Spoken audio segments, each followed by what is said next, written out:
Alright, what's up guys, it's Shiro Cars, and welcome back to another very special video on the 3-valve 2006 Mustang GT. Today we are going to be talking about all the changes, every single thing that I have changed on the car, which I might miss a few, but I'm going to go over pretty much everything. I wrote it all down because I have short-term memory loss, like, who's that, Dory or something? But basically, yeah, we're going to be talking about the 2006, the 3-valve GT. I got this car literally just over 1 year ago today. I got it on June 20th of 2017. Today is the 25th of June in 2018, so I've had this car for just over a year, and I actually found this really cool spot for this. I can't believe I've never been here. It's just a local village hall where I live, and I mean, this is gnarly, man.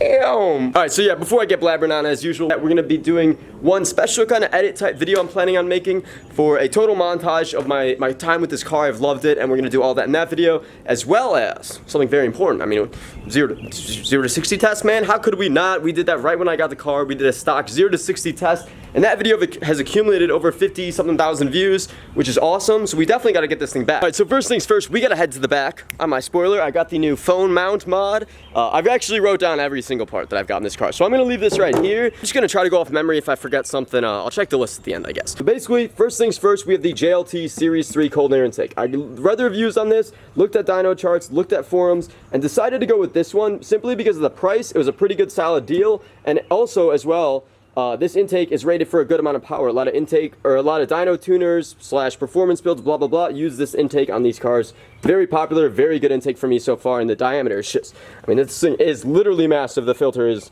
I don't have that small of a hand, man, and that thing's huge. Paired with that, we have the Bama rev-x tuner, which will be in my interior that I'll show you in a second, and I've actually switched to a Lido tune, which I'll talk about in a few. Basically, under there, you may or may not be able to tell. Maybe I can change the brightness as much as I can, but I'm running some Steeda underdrive pulleys. Those are under there. Basically, they eliminate some of the drivetrain loss through the crank.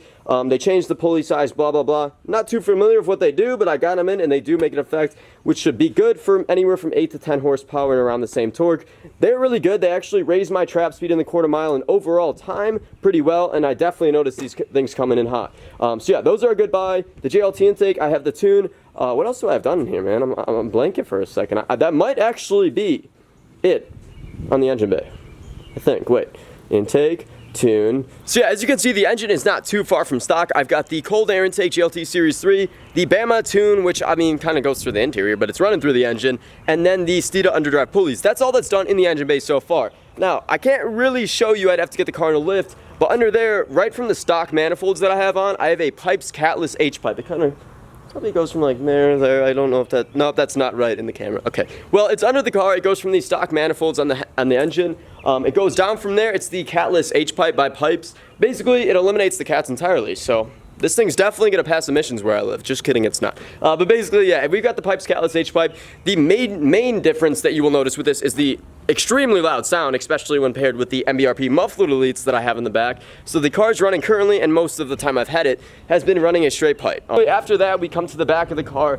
That's pretty much it that affects the engine. So everything in the car that's going to change the actual way the engine runs is different. Now, I did forget to mention that I am Lido tuned. So Lido, I explained in my last video. Check that out if you need to see anything more about it.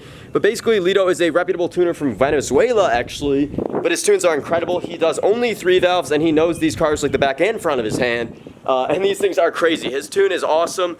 And actually,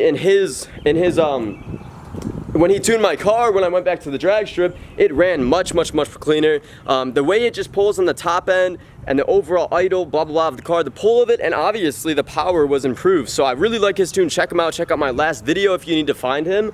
And yeah, that's basically what the car is running performance-wise. All right, so we're going to cover exterior in a second, but for now, I want to show you guys the wheels I'm running, which are extremely, I don't even want to touch those things. They're dirty. I've got to get this thing a whole wash, which I probably should have done before the video. But basically, in terms of wheels for the car, I'm running these 17x8 bullet rims. They're replicas. I actually bought them off some guy that gave them for me for a really good deal, and they came with these Sumitomo tires, which are ass, okay? So do not get these things if you're considering they're there. Don't buy. Just kidding. Sumitomo, if you... never mind. But basically, yeah, guys, we've got the 17x8 bullet rims with some Sumitomos up front. Now, in the back, we need a much better tire to put down the power that I have. So we have the Hankook Ventus V12 Evo 2 tires on the same wheels, the 17x8s, which I need to get bigger wheels on this thing to handle some more meat. I'm actually maxed out on the 255s in the back. Those things have actually been pretty good in the summer once I could actually see what they do in their recommended weather. Going around back of the car, there's one more thing that you might be able to see under there if I can bend the camera right.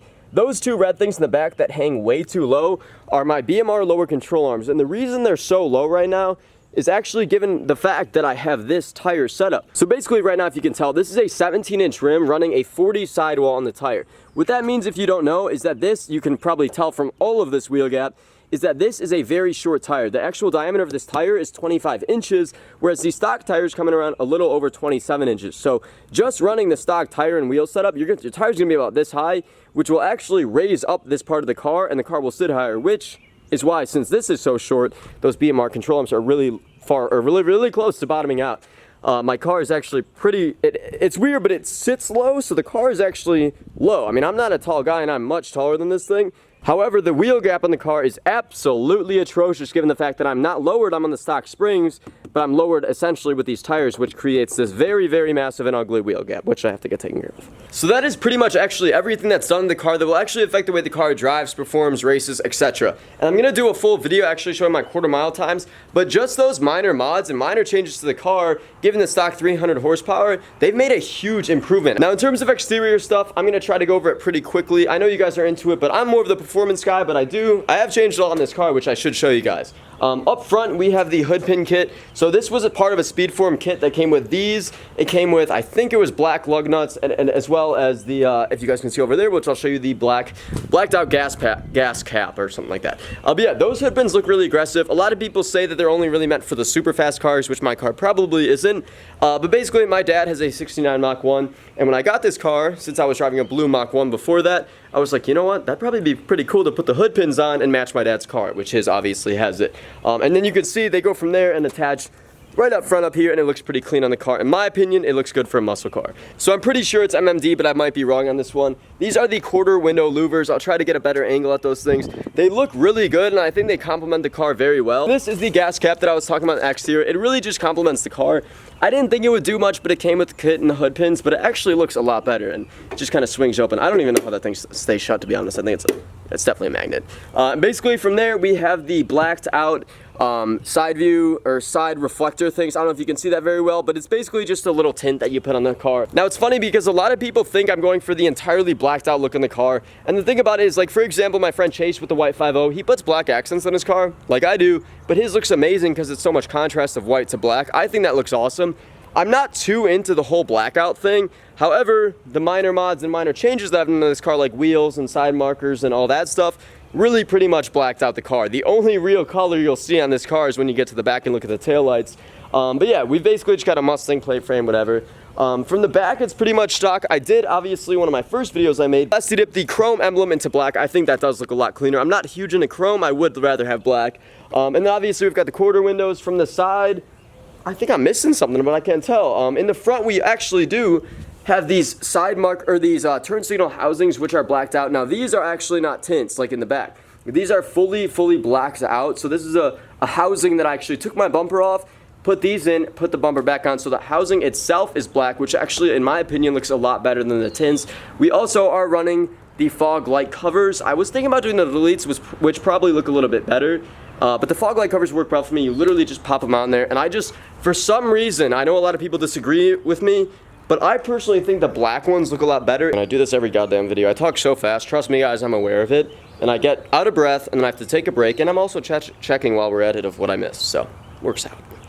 Yeah, that is basically everything that is done to the 3-valve GT. I've been in love with this car since I got it. As you guys know, for about 2 or 3 years, I daily drove a 2003 Mustang Mach 1, whose was my brother. So when I got this car, I didn't have to worry about driving my brother's anymore. I had my own. It was totally different, and I have fallen in love with this thing. I fell in love with it every day. But yeah, hopefully you guys enjoyed. Like I said, I'm going to try to pump out 2 more videos on this same topic of 1 year with the GT. I can't believe how much time has flown, whatever. And I've had a ton of fun with this car. It's going to keep coming, and I've got a few future mods that I want to show you guys, which include the Ford Racing Performance Parts Hot Rod cams. I really want to put a cam on this thing, and I'm still kind of debating it, but dude, that chop and that extra power would be awesome, and I'd pair that, of course, with a pair of Cook's long tube headers. I mean, I could go on and on, which I probably shouldn't in this video, but we'll see. Hopefully you guys enjoyed the video, and thank you so much for supporting me this whole way, guys. This car and you guys have been a blessing to me. I'm really happy to have all this stuff, and please stay subscribed, stay tuned for those videos coming soon. And we'll have more videos on this thing. I gotta update you guys on my quarter-mile time, what's going on with the car, everything like that. But first, I should probably get gas, because I literally got here with like 1 mile to empty. So wish me luck. If JR Cars never posts a video again, which he will, but if he didn't, that'd probably mean he ran out of gas. And legend has it to that day, or to this day. God damn it. Legend has it to this day, he's still sitting on the road, like right there, trying to get someone to snapping people, calling people, trying to get them to give him gas. But hopefully I make it. Before I make a bigger fool of myself, hopefully you guys enjoyed. Thank you so much for watching, and stay tuned to see all the updates on the 3-valve. The Mach 1 right now, which a lot of you know is sitting at home. We've got to get this thing on the damn channel, man. What's going on? We got to get these two side by side as well. And I've got to cool off because I'm talking at 1,000,000 miles an hour. Peace out, boys. I hope you guys know that I was literally not joking. I'm currently on 0 miles to empty on the way home. Got a few minutes to go.